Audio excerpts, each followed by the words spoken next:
Hörmətli tamaşaçılar, indi seyr edəcəyiniz Maraq Dünyası verilişində diqqəti çəkən rəngarəng kolleksiya toplumları ilə tanış olacaqsınız.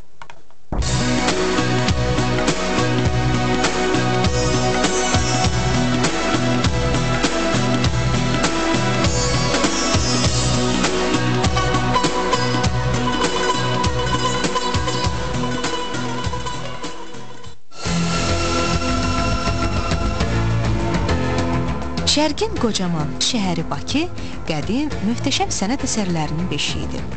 Bu məkanın hər ocağının külündə millilik közərən nümunələr toplanıb. Belə əsərlərə baxdıqca istedadın qüdrətinin nələrə qadir olduğuna, insanın necə dəyərli nümunələr yaratdığına valeh olursan. O nümunələr ki, seyr etdikcə zövq alırsan. Xalqının zəngin mənəviyyatının ecazkar aləminin sehrinə qapılıb gedirsən. Bu qiymətli incilər həm də tariximizi yaşadacaq bənzərsiz, unikal kolleksiyalardır.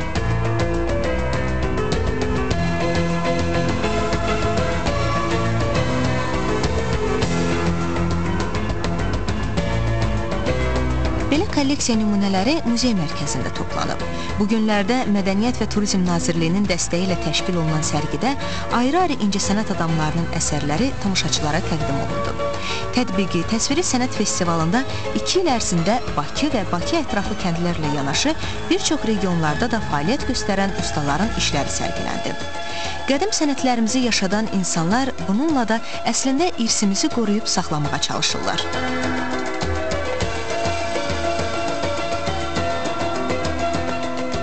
Bu sərgi Respublikamızda o cümlədə də mədəni irsimizə aid olan itmiş-batmış sənət əsərlərini üzə çıxartmaqdan ibarətdir. Bu sənət əsərləri bizə bir il öncə rayonlarda, regionlara çıxmaqla, bütün sənətkarlarla görüşməklə, yerlərdə olan sənət nümunələri, hansı rəssamlar, hansı tədbiri sənət ustaları işlədi, bunların əsərlərinə baxaraq və onların yekunda Bakı şəhərinə, muzey mərkəzinə gətirib festivalın yekunu bu mərkəzdə keçirməyə qərarı alınmışdı. İrsimizə aid olan əsərlərin tarixini öyrənmək və daimi bizim xalqımıza xas olan əsərləri nümayiş etdirməkdir. Muzeyin bu köşəsində Ələkbər Məmmədovun işləri sərgiləndi. Özü də Bakının, Azərbaycanın qədimliyini özündə yaşadan kolleksiyası ilə. Ələkbər Məmmədovun əsərlərindəki milli motivlər aydın sezilirdi. Bu nümunələrdə tarixi keçmişimizi, Dədə Qorqudu, Şah İsmayılı, Səfəvilər dövrünün ab-havasını hiss edirsən. Onun Şah Sarayında məhkəmə, çay dəstgahı kimi əsərləri milli ruhda işlədiyi dekorativ sənət nümunələridir. Digər köşələri bəzəyən iştirakçıların möhtəşəm, bənzərsiz inciləri də tamaşaçıların zövqünü oxşadı. Milli musiqi alətlərimizin təsviri olan bu əsərlər qədim tariximizin görküdür, gələnəklərimizə qayıdışdır. Sərgidə əsasən tədbiqi sənət ustalarının işlərindən ibarət olan əsərlər ağac üzərə, xalçaçılıq, zərgərlik, daş üzərə və müxtəlif janrda olan sənət nümunələrdir. Seyirciləri heyrətə gətirən bu tikmələrin müəllifi kolleksiyaçı Fidan Nəsirovadır. O, ustalığından yaranan əsərlərinə milli elementləri bənd etməklə butaları beləcə tarixin qatlarına pərçimləmiş olur. Araqçınlar üzərində bərq vuran küsülü, sevgili qoşaqol butalar qədimliyi simvolizə edir. Qanına hopmuş, iliyinə işləmiş mənəvi zənginliyin yad edildiyi əsərlərdə adət-ənənlərimiz hökm sürür. Bu əsərlərə baxdıqca sanki ana laylası qulaqlarımızı sığallayır.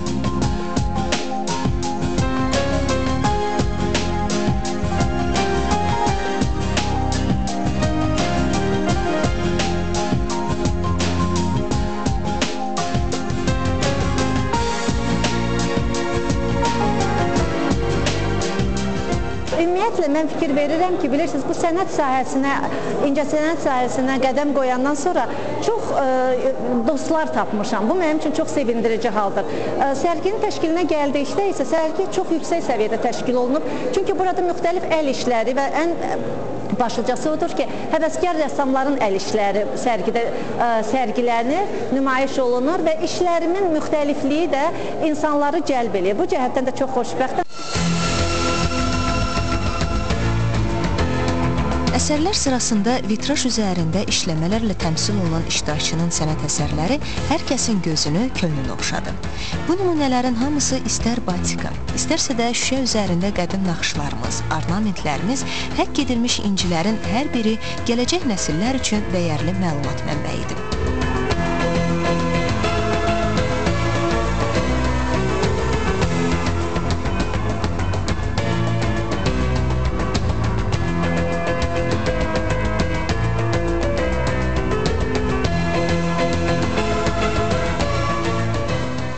Bu dekorativ festivalda mən 5 əsərimlə iştirak edirəm. Bunlardan 3-ü batika növüdür, ikisi isə şüşə vitraj üzərindədir. Bu əsərlərə daxildir Fitnə obrazı, Leyli Məcnun, Azərbaycanları. Bu cür festivallarda iştirak etmə təbii ki, mən çox özüm fəxr qürur duyuram. Öz sənət yoldaşlarımla görüşmək, bir araya gəlmək bizim üçün çox böyük sevincdir. Daha da həvəsləndirir bizi. Növbəti festivallarda daha da fəal iştirak etmək üçün ilham alırıq. Sonda tədbir iştirakçıları əllərinin qabarından hamar alan sənət nümunələrinə görə mükafatlandırıldılar. Qaliblər sırasında Vüqar Məmmədov, Salih Məmmədov, Fidan Nəsirova, Lətifə Qarayeva, Elmira Qasımova, Aygül İskəndərova da var idi. Bu əsərlər əslində qədim ulu tariximizin, maddi-mənəvi dəyərlərimizin qələbəsidir. Biz də öz növbəmizdə qalibləri təbrik edirik. Azərbaycanı simvolizə edən bu cür sənət nümunələrinin çox olmasını arzulayırıq. Ona görə ki, belə incilər gələcəkdə də bütün kolleksiyaları bəzəsin.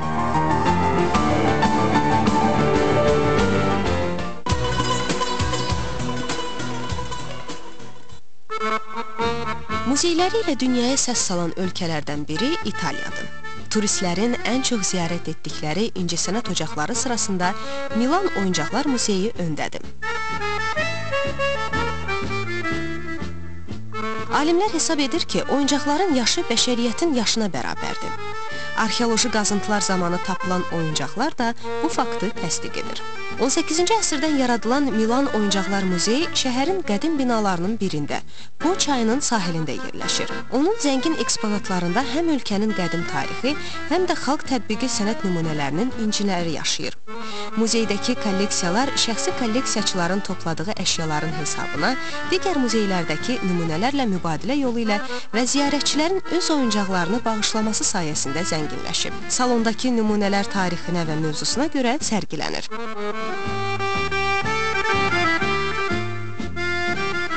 Birinci zaldakı eksponatlar stendlərə xronoloji ardıcıllıqla düzülüb. 1700-cü ildən 1950-ci ilə qədər dövrü əhatə edən oyuncaqların sayı 2000-dən çoxdur. Həmin oyuncaqların maraqlı tərəfi odur ki, onların hər birinin sujetli mövzusu var. Sujetli mövzular nağıl qəhrəmanlarını, qatarların və maşınların hərəkətlərini, velosipedlərin yürüşünü, xanımların evlərini səliqəyə salmasını, şagirdlərin sinif otağında dərs oxumasını əhatə edir. Milan Oyuncaqlar Muzeyinin TV zalı uşaqlar tərəfindən daha çox sevilir. Çünki zalda balaca qonaqlar üçün İtaliyalı ustaların oyuncaqları necə hazırladıqları barədə cizgi filmi nümayiş olunur. Bəzən hər birimizin qəlbində uşaqlıq duyğuları oyanır. Həmin vaxt gah uşaqlıq illərinin fotolarına baxırıq, gah pəncərədən həyətdə oynayan uşaqları seyr edirik. Gah da bizə uşaqlığın qoxusunu hiss etdirən oyuncaqlarımızı oxşuyuruq.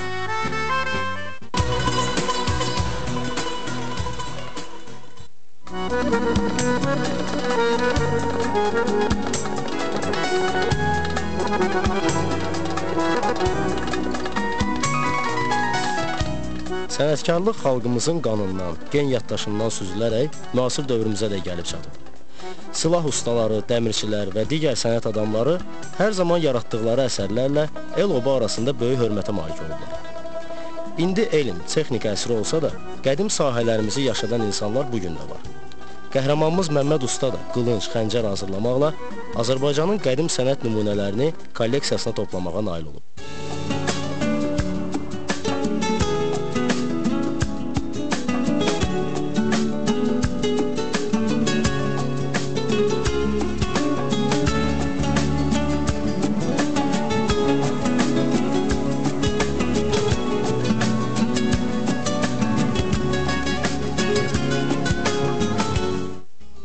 Məmməd Məmmədov 1947-ci ildə Naxçıvan Muxtar Respublikasının Sədərəy rayonunda anadan olub.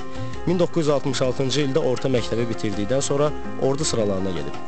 Hərbi xidmətini başa vurduqdan sonra Kurs şəhərindəki avtonəqliyyat texnikumuna daxil olub. Əvvəllər çilingər, sonralar isə bir müddət əmək təlimi müəllimi kimi şagirdlərinə sənət öyrədib. Azərbaycanın silahlarının, qədim silahlarının hamısının haqqında məlumatım var. Muzeylərdə, ədəbiyyatda, kitablarda oxumuşam. O ilk dəfə məsələn Roma qılıncları olub, bunlar qılınc olub, ona qəmə deyiblər. Balaca həcmdə olub. Onlar balaca qılınclarla vuruşublar. Bu qılınc 5-ci, 6-cı əsrdə icad olunub. Bütün silahların özünün tarixi var. Deməli, ən yaxşı qılınc deməli o vaxt bizim yəni bir növ əfsanəvi, bir növ həqiqi, yəni dokumentalını. Hun tayfasının başçısı Atilla'da olub. Attila həmən Hun tayfası deməli Avropanın Almaniya kimi işğal edib, öz təbəlinə keçirdib. Roma imperiyasından xərac alıb, Bizans imperiyasından xərac alıb. Eyni zamanda da Attila çox maarifpərvər, sənətə qiymət verən adam olub. Başqa imperatorlar hara getdi, məmləkəti dağıdırlarmış, uçurdularmış. Amma Attila Romanı işğal eləyəndə bir dənə orada məbədi, heykəli uçurtmayıb, həmişə böyük hörmətlə yanaşıb. Yəni, bu bizim qədim türklərin qanundadır. Quruculuq, elmə, sənətə qiymət vermək. Bu Atilla'nın qılıncı düz olub. Düz qılınc balaca olub. Ancaq ondan sonra deməli, əyri qılınc icad olunub. Usta sənətlə 10 yaşından məşğul olmağa başlayıb. O zamanlar Məmmədin taxtadan düzəltdiyi xəncərlər hamını heyrətə gətirib. Elə o vaxtdan qəhrəmanımız bu sənəti sevib. Bu sahəyə marağı onu silahlar haqqında məlumat toplamağa sövq edib. Əfsanəvi Həzrət Əlinin qılıncı Zülfüqar deyirik. O Zülfüqar da çox əyri olmayıb, biraz əyri olub. Ucu haça olub. O vaxt deməli müqəddəs müharibələrə gedirlərmiş, cihad deyirlər İslamda. Ümumiyyətlə bütün müharibələrdə maddi sübut kimi öldürdüyü adamın başını kəsib gətirirlərmiş. Ki şaha ya sərkərdəyə ki, həqiqətən bu adamı mən öldürmüşəm. Bu da maddi sübut kimi. Həmin bu haça qılınc boğazı tez üzür. Kəsən kimi bu xırtda isə çox balaca olur. Belə salan kimi başı üzür. Bu deməli əlverişli silah olub. Ondan sonra türk qılıncı meydana gəlib, əyri olub. Çünki düz qılıncı manevr eləmək üçün çox çətindir, onu gəzdirmək çətindir, ayaq hissəsi yerə ilişir, atın üstündə də əziyyət verir. Amma əyri qılınc modernləşib. Əyri qılınc deməli həm atın üstündə yaxşı, həm gedəndə yerə ilişmir, həm döyüşəndə yaxşı manevr eləmək olur. Bu hamısının özünün tarixi var.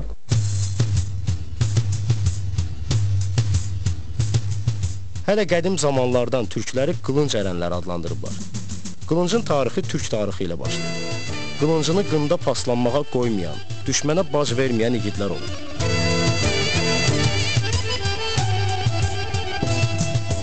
Yaşadığımız ərazidə, Sədərək rayonunun Sədərək kəndində Arğı dağının ən gözəl görünüşü bizim kənddən görünür, rayondan görünür. Orada deməli o vaxt, uşaq vaxtı ata-babalar televiziya, radio yoxdur, Köroğlu'nun kitabını oxuyurdu, hamımız qulaq asırdıq. Deməli o iki qoşa dağın yanında bir baş kəsik dağ var, konus şəkilli. Ata-baba göstərir ki, bax o Çənli beldir, o Köroğlu'nun yurdudur.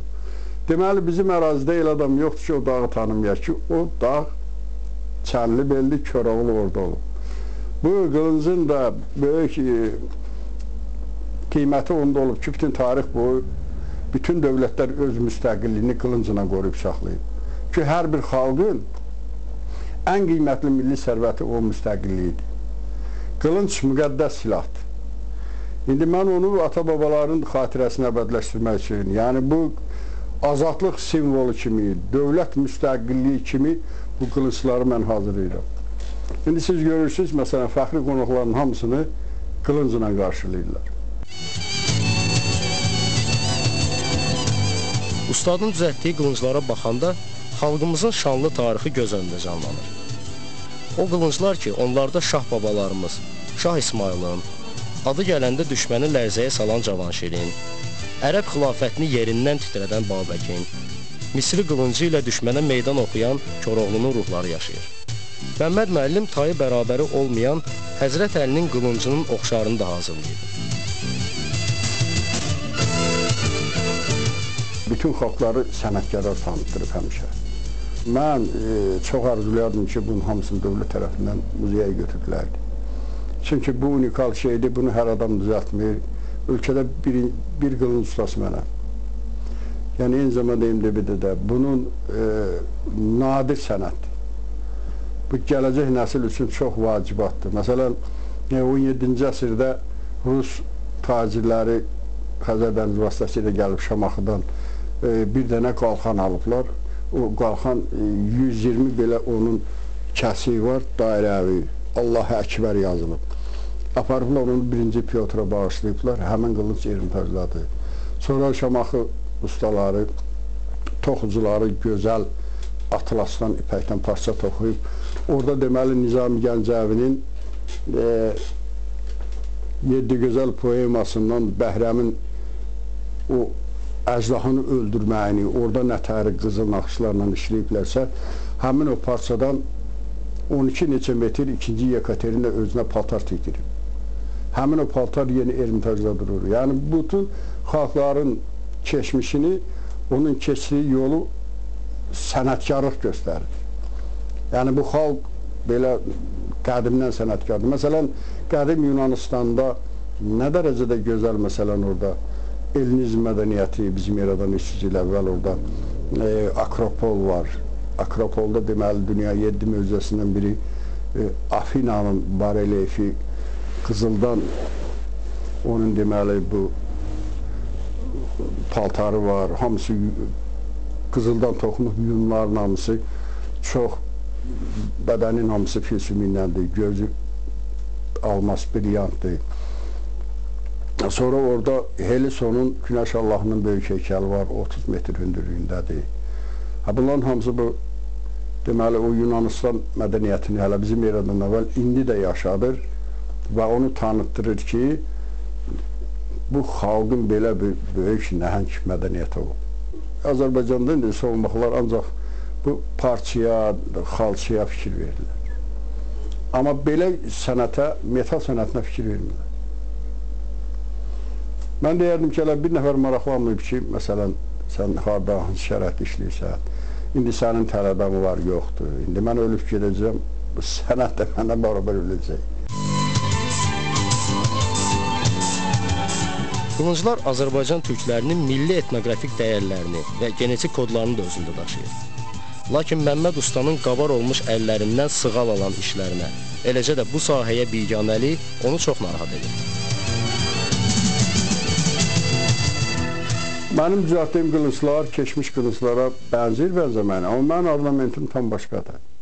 Yəni, mənim ornamentim o üstündə saldığım naxışlar, o yarıqlar var, onlar təkrarsızdır, eləmsi heç kimi düzəltməyim deyə kimi. Yəni, mənim qılıncım hansı ölkədə olur olsun, mütləq tanınır. Mən bunu hamısını yeni üslubda yığıram. O, əvvəlki qılıncların çoxusu polad olmayıb. Kəsər o qədər olmuyor. Kinolarda da göstərirlər. İndi keçmiş qılıncları da gətirir. Mən bərpa eləyirəm, Dəməşq qılıncı, sonra Nikolaydan qalma qılınc. Onlar əyilir. Tam polad əyilir. Amma mənim qılınclarım ən yaxşı poladdır. Çox möhkəm. O ağzı qayıtmır. Ya istəyirsən nə qədər döyüş, ya daşçap, ya metal, hamısı möhkəm poladdandır. Bir də mən heç o izafi iş görməmişəm. Yəni, mənim gördüyüm iş nəyəsə lazım olmalıdır.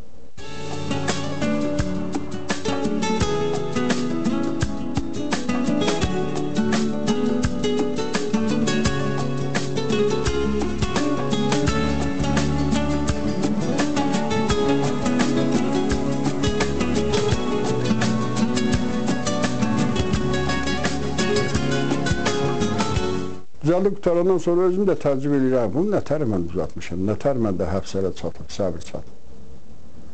Çox mürəkkəb işdir. Məsələn, onun adi o sümük hissəsinə naxış vurmuşam da, nəbati naxış deyirlər ona. Onu 3 günə vurmuşam, o sümüyün üstündə yazmışam naxışı. Məsələn, o dəstəsi bir həftəyə, 10 günə onu ancaq yığıram.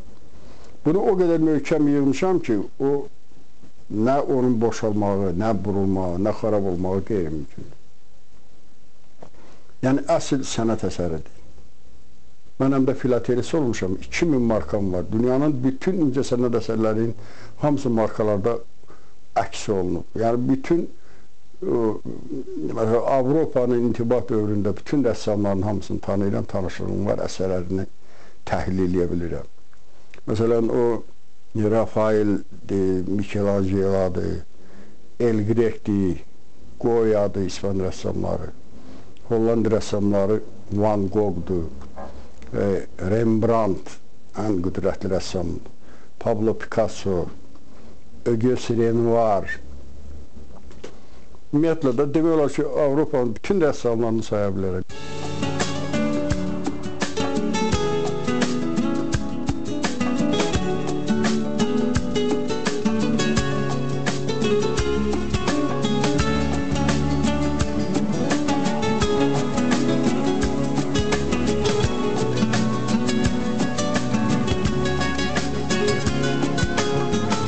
Xəncər balaca olur, qılınc uzun olur. Qılınc yaxın məsafədən döyüşmək üçün soyuq silahdır. Bunun tərifi belədir. Amma xəncər, məsələn, ovda, bir yerdən gərək olan kimi çıxadım ondan, əfsusla, məsələn, sərkərdələr o vaxt, şahlar, hamısı ova gedirlərmiş. Xəncərdə ovda istifadə olunub, heyvan kəsməyə, vurduğu ovu təmizləməyə. Sandıq olmayanda bu qılınc elə bir dəyərdən düşür. Çünki bu qılınc o qədər gözəl düzəldilib, məsələn, qaşları filan mümkün. O sandıqsız ora çırpılır, aparmağa, gətirməyə, əzilir, rəng xarab olur. Amma bu sandıqla bir yerdə bu qəşəng saxlanılır. Eyni zamanda sandıq bunu nəmlənməkdən qoruyur, nəmişlikdən. Məsələn, bunun paslanmağı, məsələn, o qının nəm çəkməyi, onun qarşısını alır. Məmməd Usta qılınclarını hazırlayarkən onların üzərinə milli ornamentlərimizi də həkk etməkdən xüsusi zövq alır. Bununla həm də naxış sənətimizin yaşanmasına xidmət edir. İşə başlayanda hamısı özü çözələnir. Özündən asılı olmayaraq özü iş gedir. Özdə hər dəfə deməli düzəltdiyim qılınc qabaqçından yaxşı olur, təkmilləşdirirəm. Çünki buraxılan o səhvləri, o əlişdə yeni düzəltdiyimdə o qüsurları aradan çıxardıram. Hər gündə təkmilləşdirirəm. Çox güman ki, qələbə qılıncını tam başqa düzəldir. Çox möhtəşəm. Sənətkarın əl işləri tez-tez müsabiqə və sərgilərdə nümayiş olunur. Dəfələrlə diplom və mükafatlarla təltif edilir. Qəhrəmanımızın ən böyük arzusu qələbə qılıncını hazırlamaqdır. İnanırıq ki, həmin qılıncın qınından sıyrılacağı gün çox yaxındır.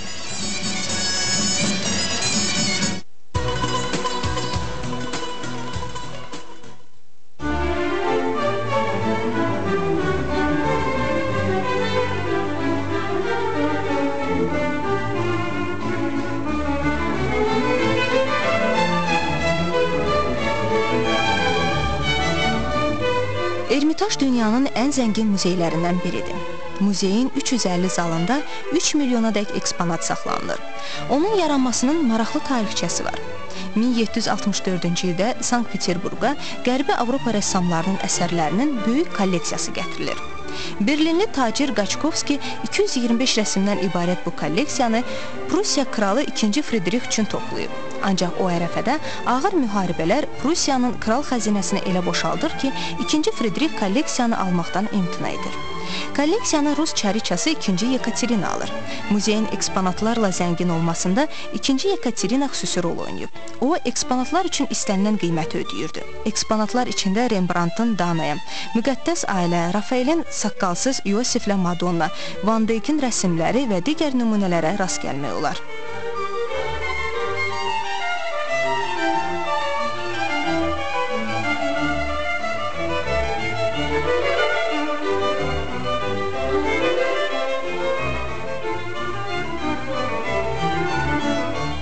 Ermitajda 1. Pyotrun şəxsi əşyaları, portretləri, qızıl su ilə yazılmış qanunları, onlara bərkidilmiş tac və 2 başlı qartal da nümayiş olunur. Muzeydə Rusiyada ən böyük vaza hesab olunan Kolovan vazası saxlanılır.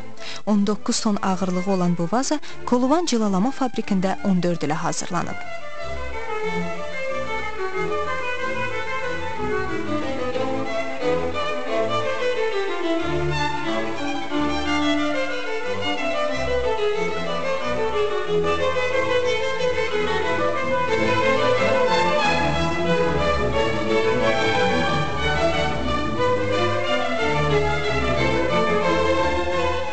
Ermitajın Şərq İncəsənəti şöbəsində İran, Türk, Çin, Yapon və Ərəb xalqlarının maddi mədəniyyəti ilə yanaşı, Azərbaycan xalqının da əsrlər boyu yaratdığı bir çox nadir sənət nümunələri nümayiş etdirilir.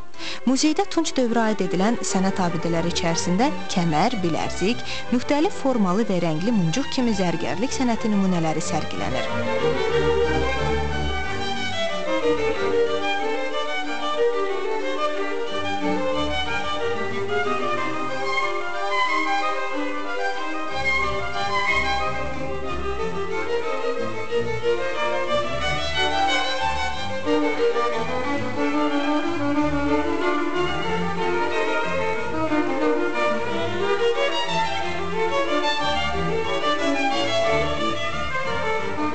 Ermitajda saxlanılan toxuculuq sənətimizin əksəriyyətini xovlu xalçalar təşkil edir. Onlar 16-19-cu əsrlərə aiddir. Təbriz və Şirvanda toxunan xalçalarımız rənginə və zəngin bəzək ünsürlərinə görə muzeyin qiymətli incilərindən sayılır. Ermitajda dahi Azərbaycan şairi Nizami Gəncəvinin xəmsəsinin 1430-cu ildə üzü köçürülmüş nadir nüsxəsi mühafizə olunur.